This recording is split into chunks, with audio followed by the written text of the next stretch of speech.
So if you know my work, this piece probably looks a little strange, but for the Windows and Broken Glass series, there are 3 big ones that are in actual window frames.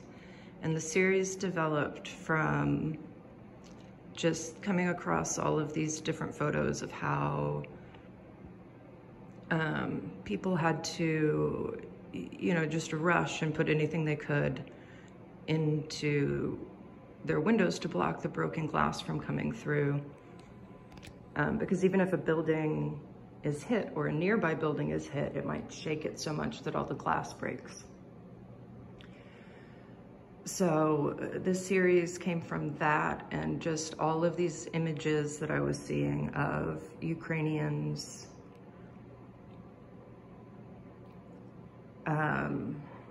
having to look at the world through broken glass, like through broken windows, just shattered windows of cars.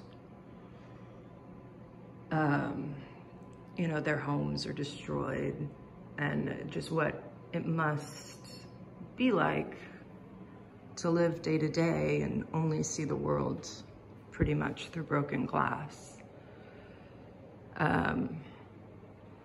So this big one and the big one on the end that we'll get to are,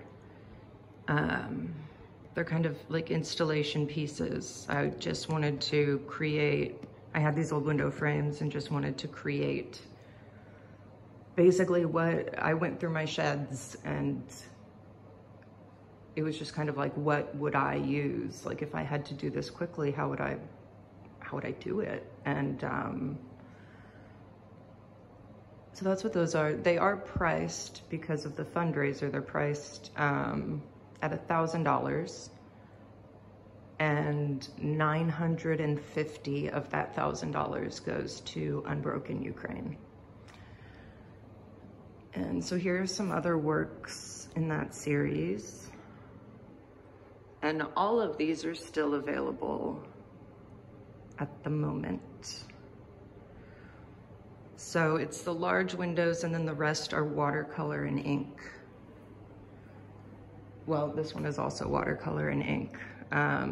It's watercolor paper that is attached to the window frame.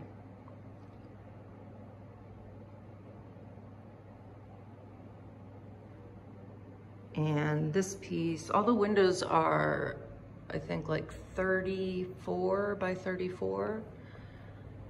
That's Hope Can't Die. There were just so many images coming out, especially early on with destruction happening, where people were going out and putting up Ukrainian flags right afterwards, because it's still Ukraine, just reclaiming over and over and over their land and their culture. So I wanted to do a piece honoring that. So here's some more of the watercolors. There's some buildings, or a building at the bottom, some windows that have been, you know, blocked up, and at the top is a woman and some family members and a dog who arrived in Kharkiv as evacuees.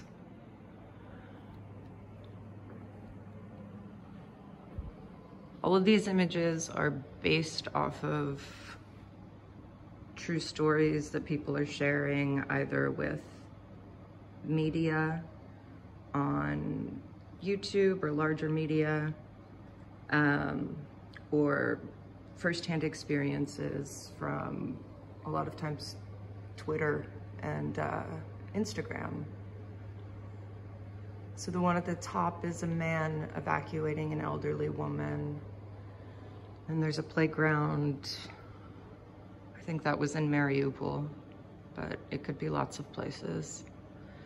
And the one on the bottom is actually the Zaporizhzhia nuclear power plant, because the Russians also don't care about the stability of nuclear power.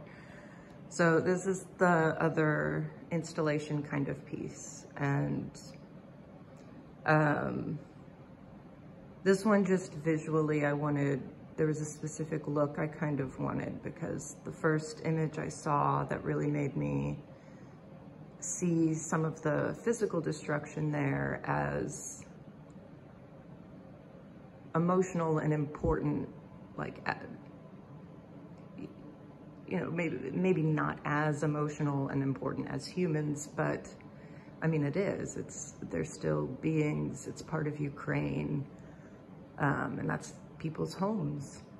But the first image that I saw that like really, I guess, kind of connected with me was in this video. There was just towards the end of the scene, it had these lace curtains that were just kind of flapping in the breeze over all this broken glass.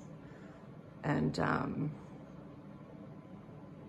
I did not find a way that was acceptable to me to use broken glass in the artwork. So this one, I just kind of wanted to capture that same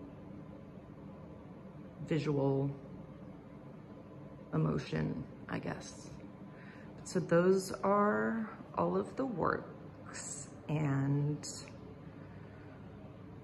this show has been really rewarding so far, and I'm excited to see how our fundraiser ends up by the 26th of March.